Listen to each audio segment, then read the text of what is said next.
Good morning. My name is Carmela Southers. My pronouns are she and her, and I'll be your worship associate this morning. We're delighted that you're with us here today, whether online or in person. It's great to be with you. No matter how you look or who you love, we're glad you're here. Even if, for you, preparing for an emergency consists of hoarding toilet paper and white bread, we appreciate you. Everyone matters here, no matter what your abilities. Everyone is loved here, no matter what you have done or failed to do. This morning, we will be hearing from Sergeant Curtis from the Stafford County Sheriff's Office. We will also be practicing a fire drill. Woo. We will go over evacuation directions with you so that you know where to go. It will be a unique morning for us. As a reminder, you can come to our Joys and Concerns table here on your left and light a candle or drop a pebble in the bowl as a token of what you're holding in your heart at any time during the service. As we light our chalice, thanks, Rebecca, consider these words. In this gathering, we affirm the inherent worth and dignity of every person. Each life carries a story, a sacred spark, a claim on love and justice. May we meet one another with compassion, honor our shared humanity, and build a community where all are seen, valued, and embraced fully. Since we will be ending our service with the fire drill, we're going to do announcements then, and then we'll have some other logistical kinds of information before Sergeant Curtis comes up.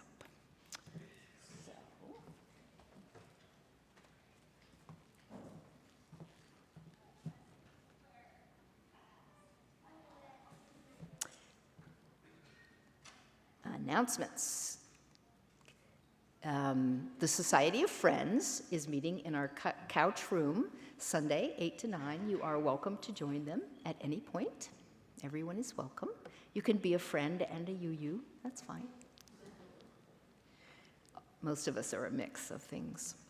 UUF Community Market, July 18th, and oh, yes, there you are. I couldn't see you. You want to come up and talk about that just a little bit?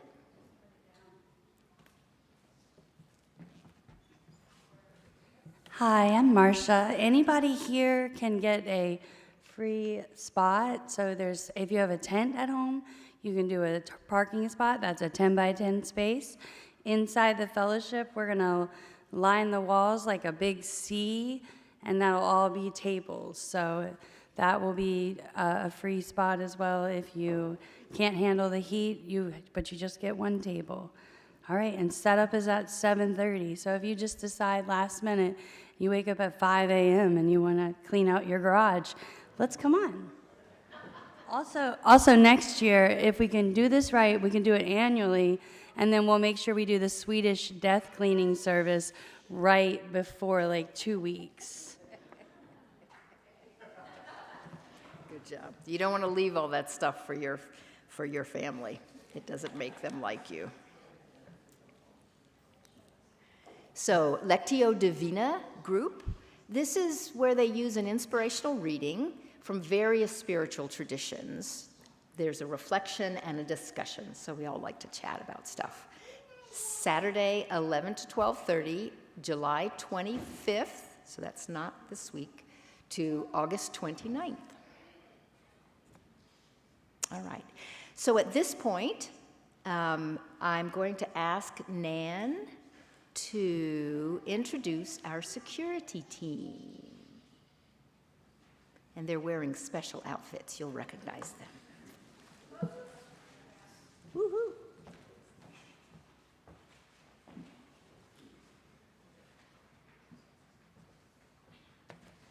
Hello, everyone, and thank you for coming today. This is kind of a practice and to give us a little bit more information. So we are very fortunate here at UUFF to have some very, very talented people on our UUFF safety and security team. First of all, we wanted you to know who these people are. We're going to have them stand up and wave their hands just so you can put a face with the name in case you don't know who these folks are. First of all, the safety and security team was put together about a year ago because a few of us were having some conversations and some concerns, because some of our folks have law enforcement background, that maybe it was time to sort of reestablish our procedures, both in fire, intruder, hazardous weather, so we're just a little bit better prepared. So the safety and security team comes under the auspice of the building and grounds. Our facility manager and our team leader is Bruce Callender. Woo, hoo, hoo, hoo. Bruce makes sure that we've got our fire bells done and all the fire equipment. He knows how the building works, so that makes sense. So Bruce, thank you very much. And Bruce is going to give us an initial overview of how the fire drill is going to work, because we're going to actually do a scenario. So let me finish with the team first. We've got Andy Callender. Where's Andy? Andy is here. Stand up, Andy. Woohoo! Andy is here just about every Sunday, and he is our rock, so thank you, Andy. Travis Hinton, Travis in the back, woohoo! Former Navy, experience in patrols. Leo Gregory, Leo, are you inside? There's Leo. Former Marine, hand-to-hand combat. Mike Pitts, DHS, woohoo! Protective security. Randy Walther, back there. Randy's our guy. Eric Stoddard, is Eric in the, he might be in the, there's Eric. Eric, raise your hand. Eric is our technology advisor, and he's also got a lot of experience in fire safety response, so he's he and Bruce are our go-tos on fire. Bill Woods, Bill, where are you? Wait, there's Bill. Many of you may know Bill. He is former law enforcement, and he actually helped write some of the initial policy for our security procedures. So thank you, Bill. And he's been our advisor as well. In addition to those folks, we have a broader team that we're going to be getting into training, and that is Hannah Laurie, back there. Dick Roop is our greeter chief in the back, working AV today. Woohoo! And all our greeters. Today, our greeters are Jenny. Is Jenny in the room? There's Jenny.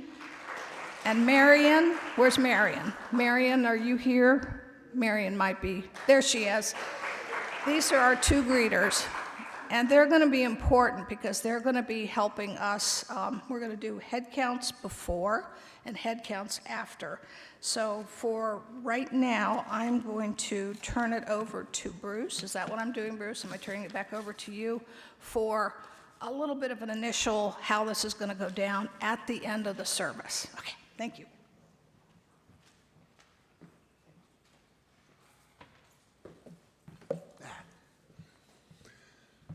Good morning.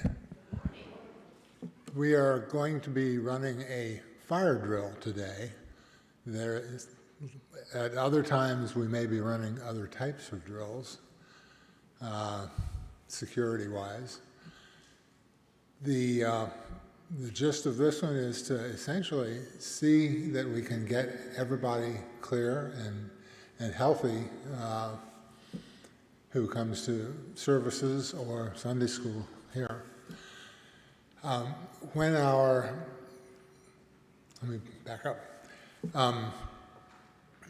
The premise of this fire drill is that we have a fire in the building, specifically a fire in the kitchen, which is probably the most likely place for us to find a fire going on. This is not a reflection on Hannah Laurie's management of the kitchen. But the most flammable things in the building are in the kitchen. What we are going to do is sound the fire alarm, and everybody will go out of the building. Now, in order to do this orderly and not run people down, we are going to kind of divide up the groups. We have groups in the Sunday school rooms, the nursery, and the nursery and its associated rooms, classroom, will go outside through the playground area and over to the memorial garden. The sofa room and the library is going to come right down this hallway here and go out the back door. Okay. Why not the front door? Well, because our virtual fire is going to be in the corner of the building there, and it's going to be generating smoke that goes all out in the front hallway, and we don't want to subject people to the extra smoke. This group will divide into several smaller groups. People in this section here can go right through this doorway and then out to the memorial garden. This group on my far right will go out the exit door behind the Together sign. Okay. There is a path through there. So, if the person in front of you is not walking fast enough, don't push them. And of course, we have the big part of the group in here. You guys will also go out this doorway. And we want everybody to congregate in the area of the memorial garden so that we can get a count.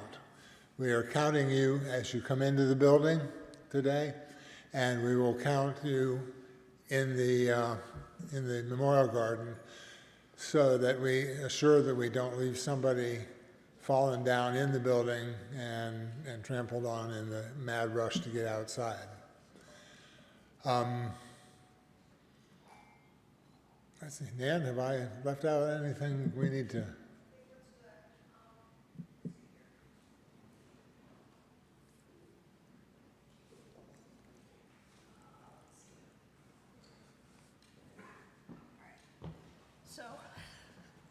So we have a little bit of a delay. We're going so fast this morning. Sergeant Curtis is going to be here from the Stafford Sheriff's Office. I think he's coming in from his family vacation to do this speech. So he is on the fly. So we're going to talk a little bit about his background, and then if you all have any questions, what we can do is we can take questions now and then present it to him when he gets here. Let's see here. So, question. Ann, yes, that's right. I think we're ready to send the kids off to RE. The kids are going to have a special safety lesson at RE, and Annie has the special chartreuse green safety hat on, as some of our instructors will. And so they're going to go out to RE. Thank you, kids. Learn well. And you told them. And like Bruce said, the kids are going to go to RE through their door out to the fire pit, and our parents will come around and meet them there. And at that point, you'll have to be counted again. Okay, so background on Sergeant Curtis. Sergeant Curtis works with the Stafford County Sheriff's Office. He works in the Crime Prevention and Homeland Security Unit. Sergeant Curtis and the Sheriff's Office have been our partner and our advisors to help us improve the building security and to do staff training. To date, we've had one training class, and so these procedures that you're seeing us sitting out at the door and the walkie-talkies and all, is sort of a building on that. In addition, Sergeant Curtis works with the Worship Watch, which is a faith-based community initiative run by the Stafford Sheriff's Office.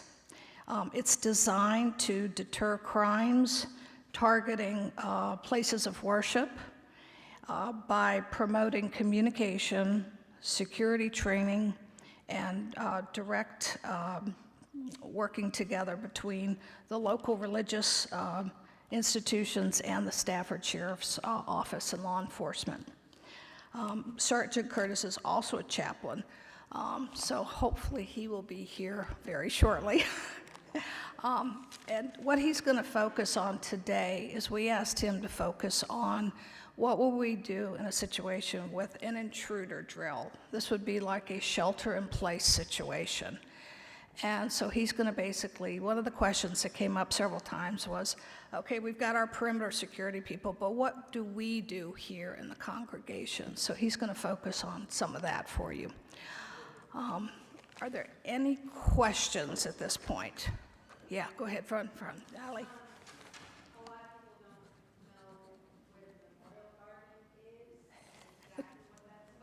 Okay. Bruce, you want to tell them where the memorial, are we doing the, okay, so we're going out to the Memorial Garden, okay. Yes, we are using the Memorial Garden as our rally point. If you walk this direction, out the back here, the Memorial Garden is in front of you. It is a stone wall and a fire pit that border on the edge of the parking lot. What we call the fire pit all the time, the kids. Yeah. Yeah. Yeah. The fire pit is part of the, pardon me? Will there be one of you guys at each of these locations? That's correct. Yes, we will have people in each corner here to direct people that way. I'm sorry.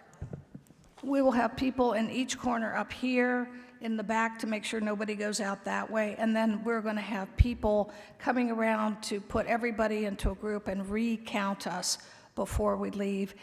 And there's going to be a little surprise, so we hope you won't leave directly. There'll be something in the front of the building, hopefully. Yeah. You glossed over at the end there that for those of us that have a kid in RE, do we get counted first and then go to our kids, or are we finding our kid? No. When we say it is now time for the fire drill, you go, and you go to the fire pit because your kids are out there. Your kids will be taken out by the RE team, which is trained in this, and then we'll link you up out there, and we'll do the count out there. Same thing. Absolutely. RE goes out the RE door through the playground and out toward the fire pit. And you go out. Yeah. Don't wait for your child. Yeah. Don't wait for your child in RE. Okay. Steve? People have a walking aid, and should they keep them with them at all times then, as opposed to leaving them with someone, or not to bring them to their seats? How do you feel about that? Good point. That's a good point. I think. Steve was asking if people have a walking aid, like a cane or something, should they bring them with them? The answer is yes.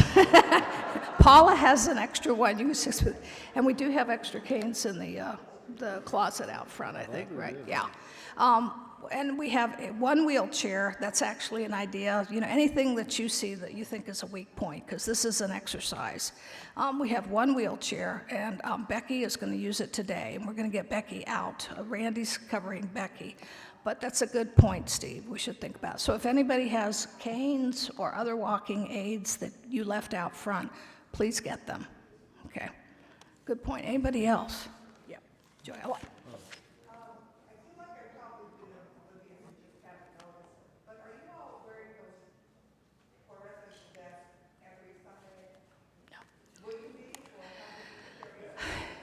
I think that's yet to be determined. Actually, Eric is one of our technical advisors, and he mentioned the idea about the safety vest just so that you all could see who to go to, you know, people to direct you and things like that. We're not sure if we think it's a good idea to wear safety vests all the time, because it's going to be, Eric is saying no, and he can speak to this a little bit. Yes, the safety vests are used so that when your microphone is coming. His booming voice.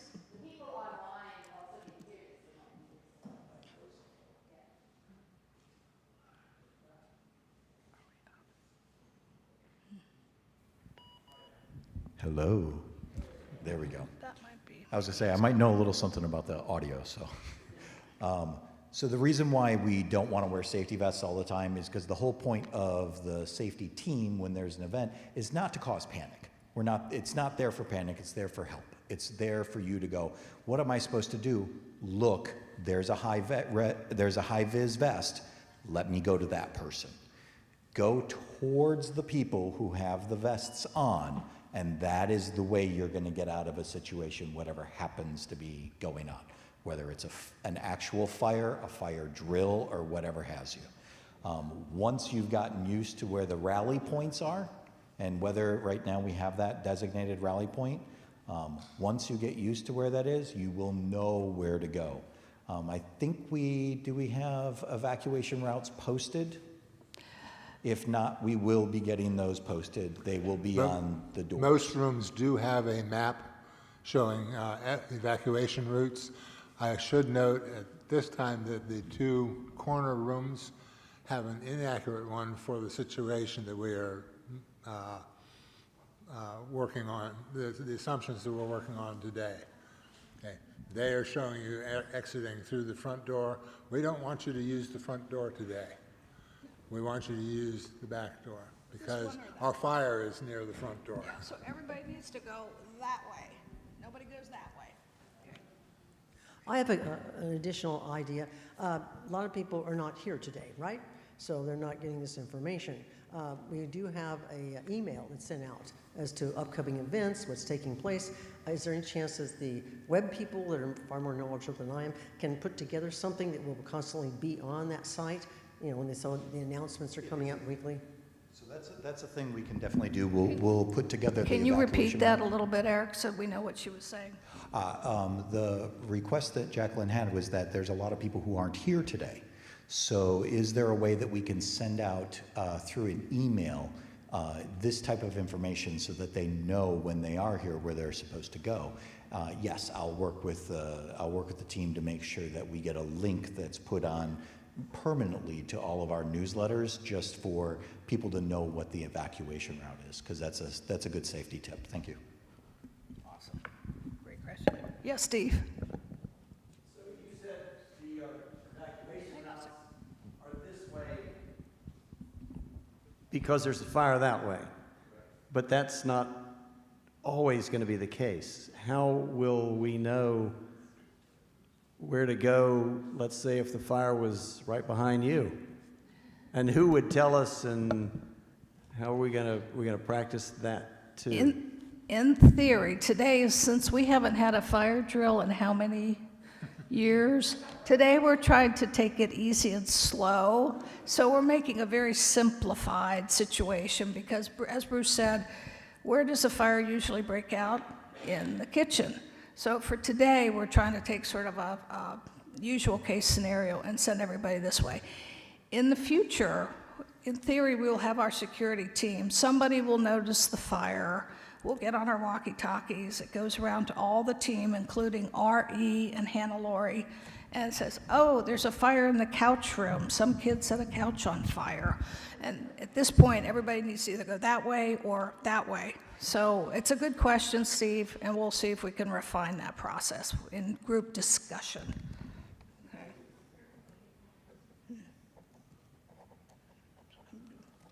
Do we do? Okay. Okay, we're good. Since we've given everybody the instructions, we don't have Sergeant Curtis here. I guess what we will do is we will do the fire drill, and we will go out. We need to let Ann know that we're doing it a little bit early. So let's go ahead and do the fire drill. We'll all go out there, we'll do a quick count, and then we will come back here, grab a cup of coffee, and hopefully we'll have Sergeant Curtis for about 15 minutes. Okay, thanks, guys. Okay. You want to notify? I'll go tell Ann. Okay. So we can use these? Yeah, Fire drill? sure. Anytime? Did someone go tell the RE people? That's what Nan's doing it now. Okay.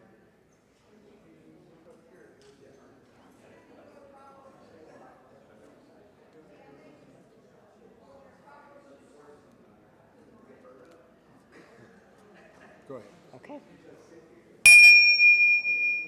That is a fire drill.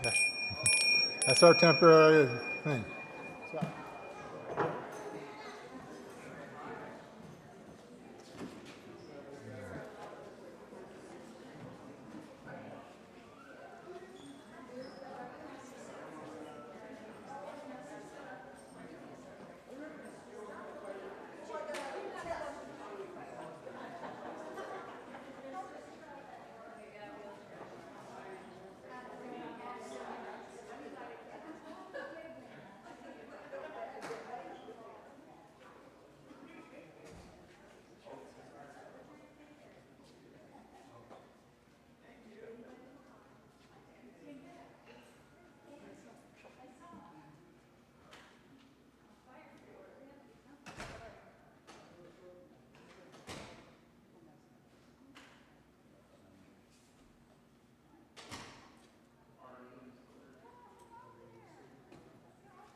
appreciate you came from vacation.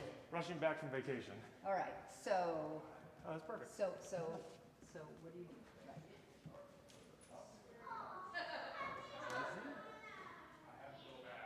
Oh, yeah, not good? You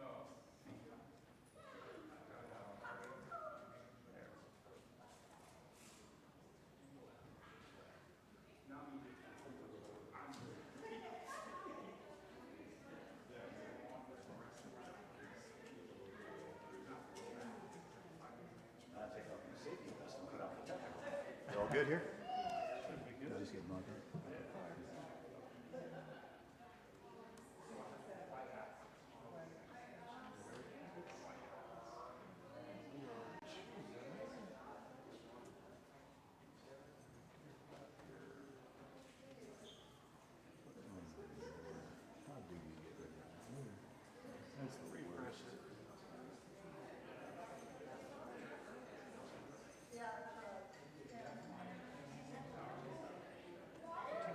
Spots. There we go. Easy as that. Oh, lovely. Okay. I'm the resident millennial at the sheriff's office.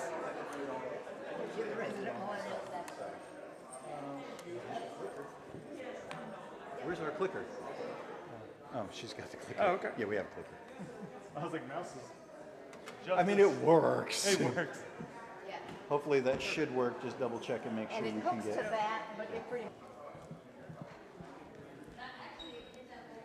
So I just wanted to let you know, we do have a charitable group who's going to be in the lobby collecting women's products, right? So we don't really have time for much of a talk about it. You can show it. So anyway, collecting that, and that'll be in the lobby for a couple. Will that be a couple? It's here until August. It's here until August. So collecting women's products. All right. All right. Thank you.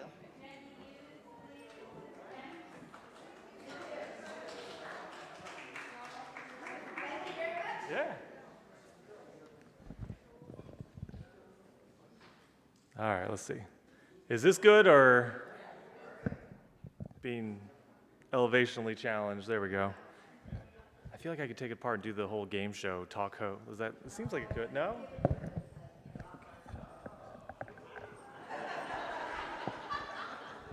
What is the show that had these, like, the old show? Yeah, Bob Barker. There we go. Spay and neuter your animals. There we go. I like to move around, so. All right, well, hey, thank you all for being patient with me and allowing me to come out. So I guess there was an introduction about me, so now you know everything you need to know about me. In addition to the introduction, I forget what I even put on that thing, but I do our education in the community. So basically, I go to houses of worship, neighborhoods, community centers, businesses, parks and rec, and I teach anything they want me to teach. One of the biggest things that I get asked to teach, especially with houses of worship, is basically emergency response. So emergency response, everyone's like, oh, active shooter, active violence. Yes, active violence is something that you need to be prepared for. However, statistically, when we follow statistics, I've done the FBI data that I'll show you a little bit of later. The FBI data, houses of worship, religious places are actually very, very low on that. In addition to schools, if you didn't realize, public schools make up about 3% of annual active violence. About 20% is open areas, parks, concerts, things like that. If you remember the Las Vegas shootings, things that are open, that is where most. Now, the news usually focuses on schools, however.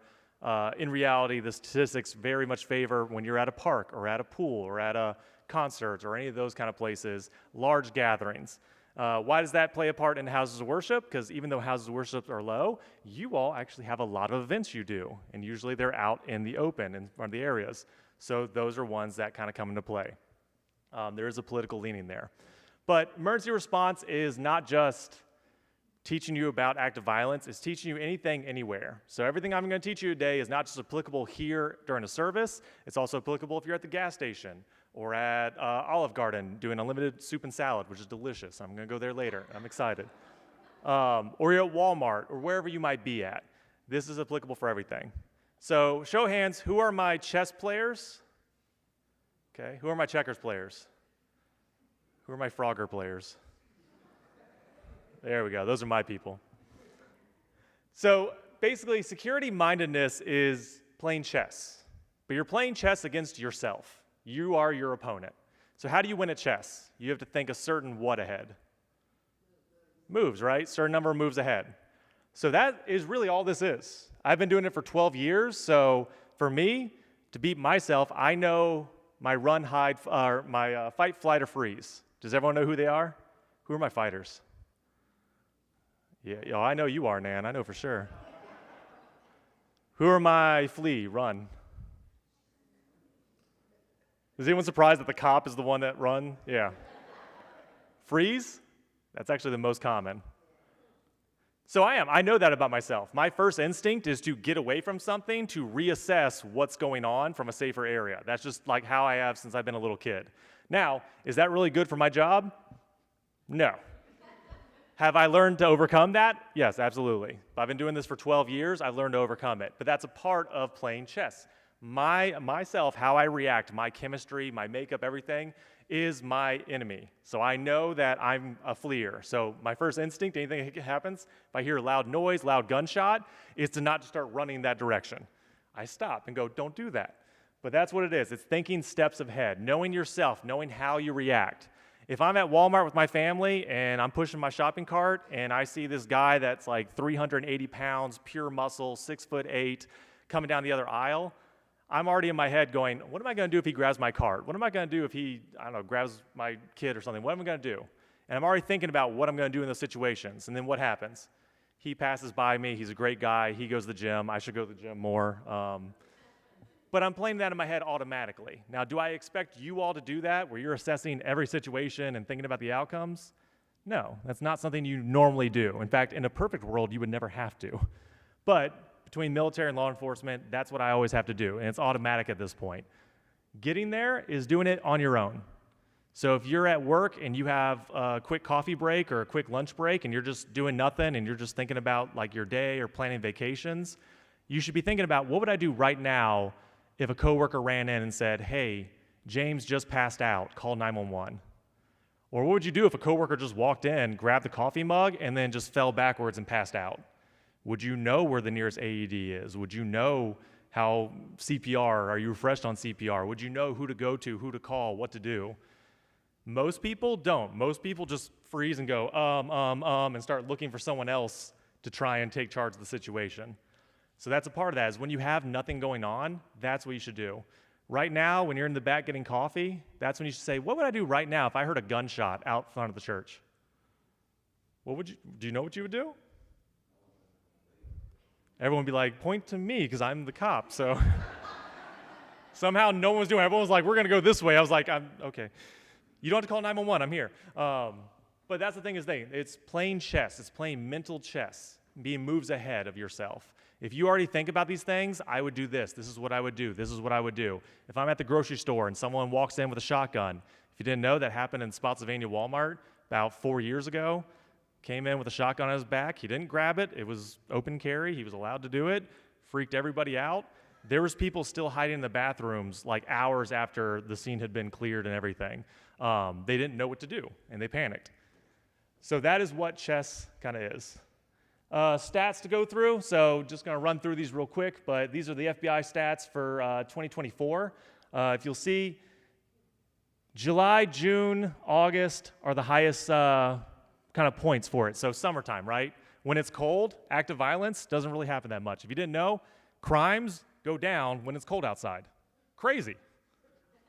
People don't want to break into cars when it's cold outside, but they're fine doing it during the summer. So yes, active violence incidents, we see the most increases, the most occurrences of them in the summertime period.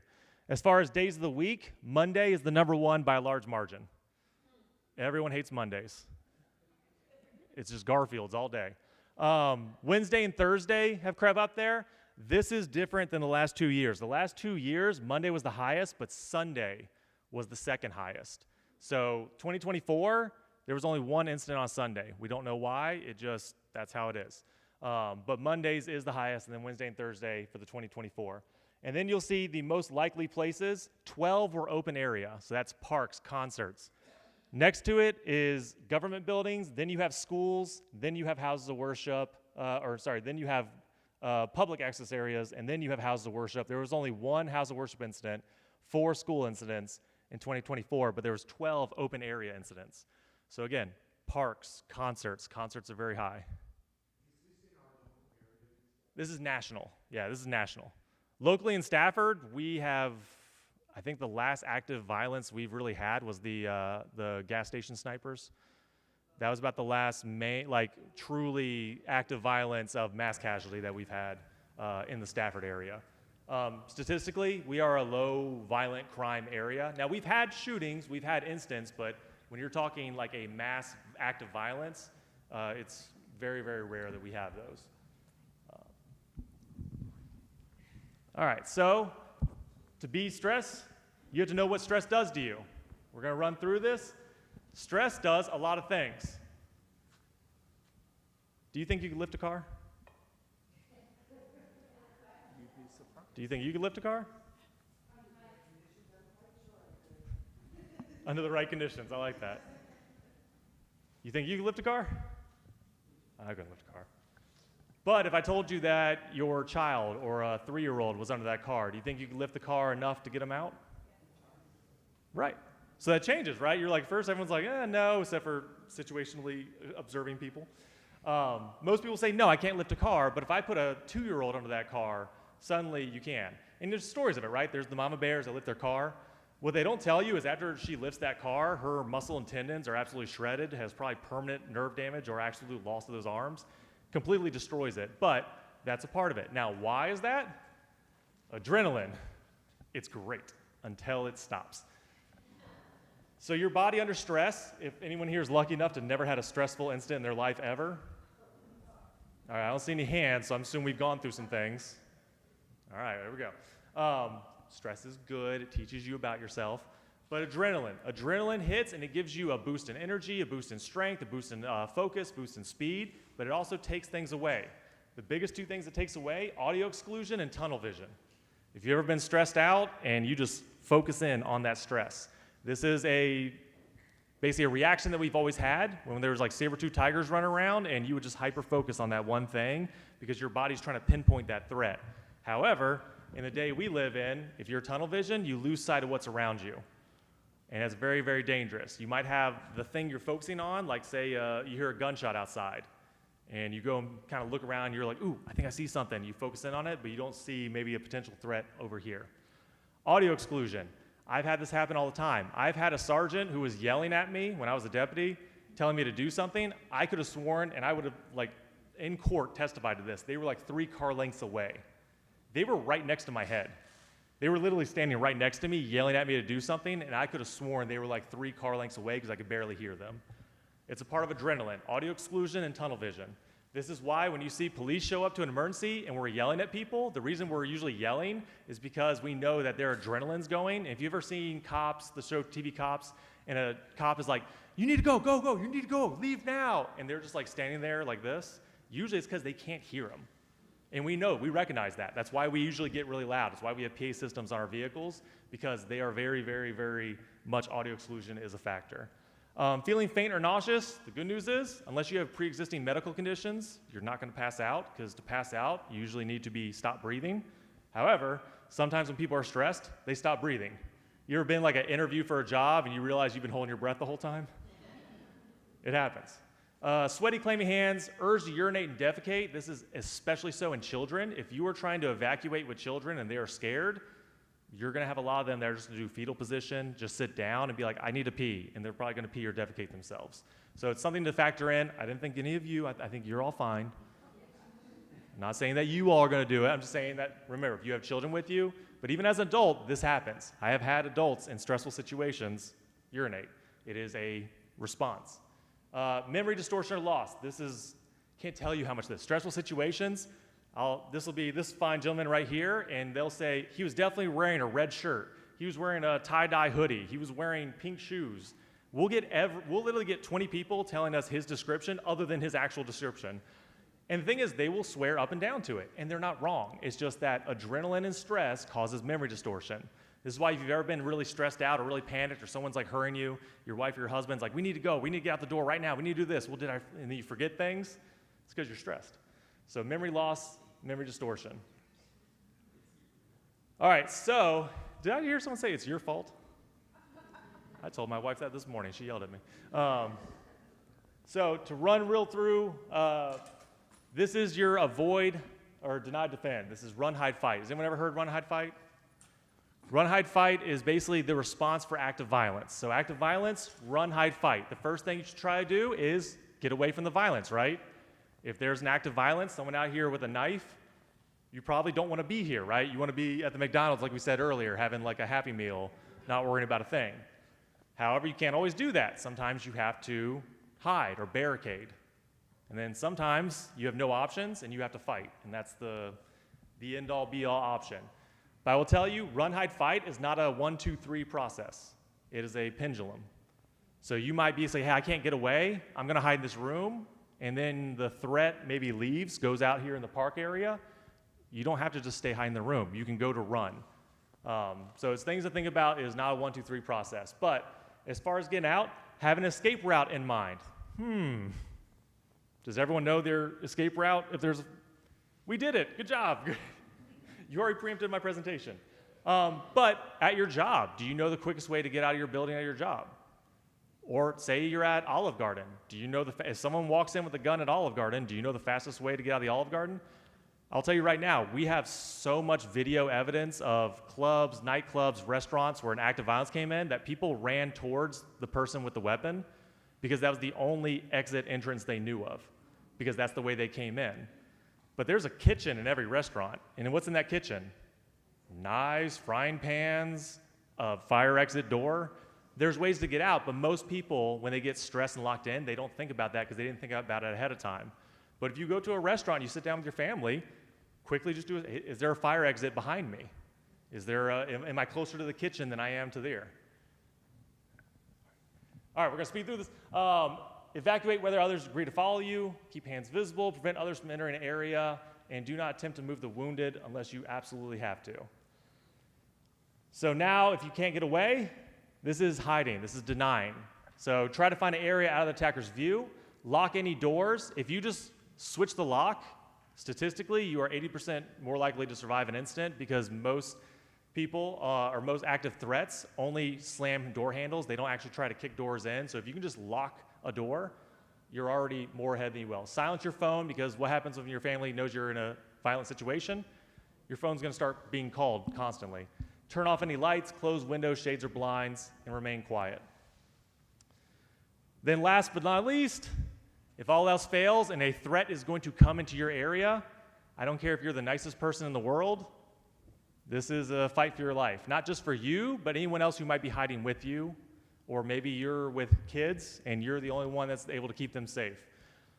It's a last resort only when your life is in imminent danger or the lives of others. Act with as much physical aggression as possible. Improvise weapons. I have so many weapons up here. I have a table. I have so many things. I have this cord right here. When you go to your work next time, look around your office and or wherever you work at, just look around and see what you have. And trust me, if you think about it, there's a lot of things you can use.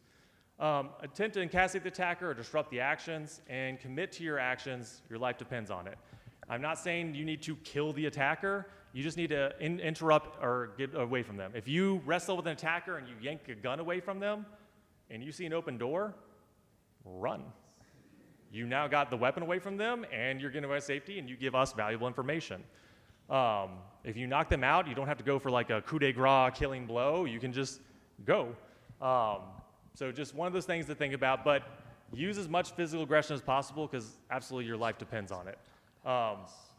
When it comes to this, and it kind of comes to the last resort of this, the biggest thing I like to think of is that no matter what is going on, no matter who's coming through that door, it's up to you. I can't make this decision for you. I can't make this choice for you, right?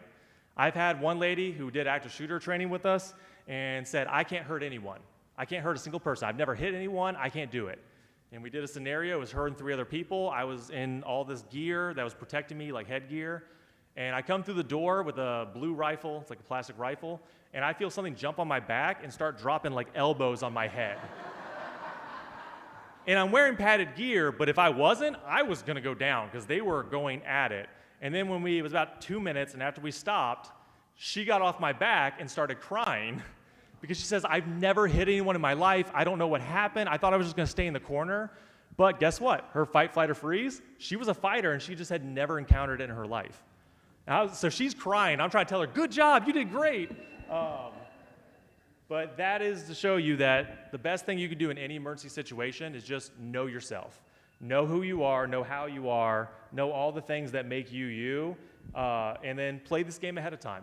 Like I said, if you have nothing to do at work, you have nothing to do at home, or you're going grocery shopping, you have time to kill, and you're just like, think about what would you do if a child fell out and started having a seizure.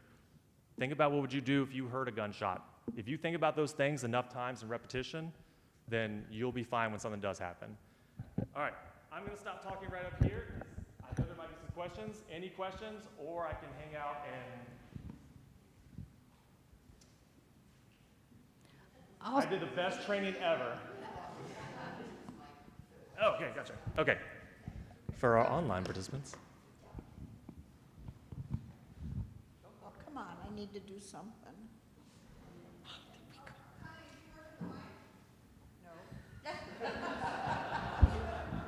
It's like hot potato, but with mics. This isn't actually a question for you. I'm just thinking that we need a megaphone that our security person can grab on the way out so that they can give directions outside, because we couldn't hear a thing anyone was saying. So That's a very good, if you didn't hear, is a megahorn or a megaphone for the security people to grab, because it is. And when there's an incident going on, people are going to be yelling, screaming, things like that. It's good to have that, yeah.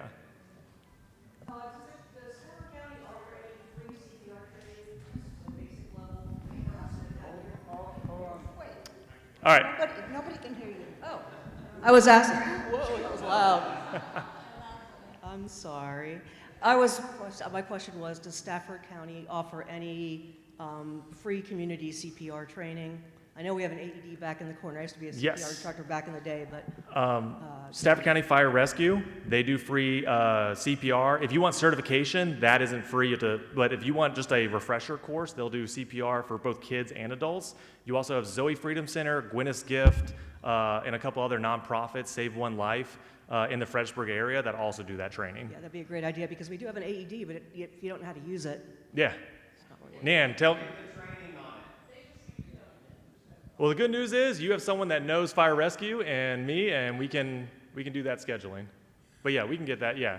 And it'll be AED and first aid. Was there a count done at that fire escape? Yes, there was a count, because I snuck in and added one to it. I didn't see it. Okay, good. There's a lovely lady back there who was counting. Sergeant Curtis, one thing I would like to double check is one scenario that we have been working on in the team is we have been trying to figure out when it's a shelter in place. Yep. And so our understanding, just to make sure, if for some reason there's somebody out there and they haven't gotten in the sanctuary, our thought process is that we lock down all the access doors here and everybody stays here. And the kids, because we're all walkie-talkies, the RE staff gets the code red or whatever words we're using. They lock down in the nursery and the youth education. Yeah. And so important to talk about parents panicking and not trying to get out of this area to get to the kids. Can you speak to that? Yeah, absolutely. So this is what we teach all houses of worship that have like a kids program or a kids ministry.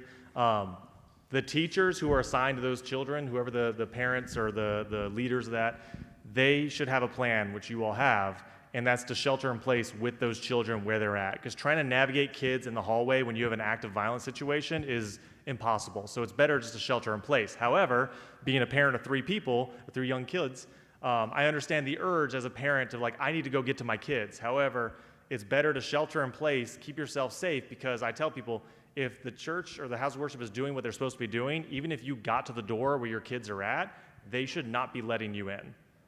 Because you might have someone that's taking you hostage, telling you, hey, tell them to open the door, you're a parent, and so they can get in. And if you open that door to try and get to your kids, and that's where the threat is coming in, you've now exposed everyone.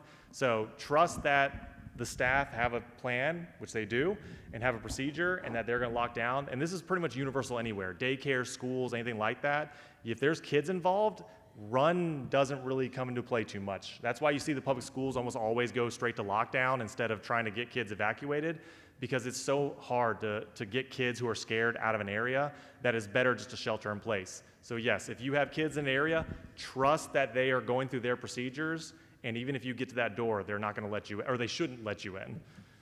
The one thing I'm just going to chime in to go on with what Sergeant Curtis is saying, all of these things that you hear of these types of scenarios and events, this isn't to scare you. It is about preparation. Even if you're mentally going, okay, fight, flight, or flee, if you know what you would do, you don't have to think about it in this scenario. Do the thing that you need to do. Hopefully not fight, try to flee and hide first. But yeah, I just want to make sure that everybody understands this isn't a thing that you have to constantly live in fear about. It's about just understanding what would happen in those scenarios. Again, if you saw the statistics, houses of worship, very low as far as targeted acts of violence. And just in our area in Stafford, I mean, it's been, and I'm not saying never, it's just statistically it's very low. You're way more likely to deal with emotionally, mentally disturbed individuals who are having a crisis, some of our unhoused citizens, things like that, or someone just coming to a church asking for something, maybe a language barrier. You're way more to custody battles, domestics, a lot of those that just kind of spontaneously pop up. That's way more what you're going to deal with. However, this is, like he said, it's not to scare you, it's just to get that mental chess going. That's why I say at your job, at Olive Garden, at Walmart, wherever you go, it's good just to have this mental preparation of what would I do. Again, I know I'm a flee person. Like if I get stressed out, I just want to go run away and reassess. I have to fight that instinct, but I know that about myself. If you don't know your fight, flight, or freeze, come to the sheriff's office and we'll put you through a scenario and we'll find out. All right. I just want to give you guys a round of applause because you did a great job when the monks were here. Oh yeah, thank you. And you guys did a great job with the monks were here. But what was one of the things that you were most worried about? Again, we had officers and deputies inside, outside, ground. Was that a police drone as well? I was very impressed with how that was handled. Obviously nothing bad happened, but yeah.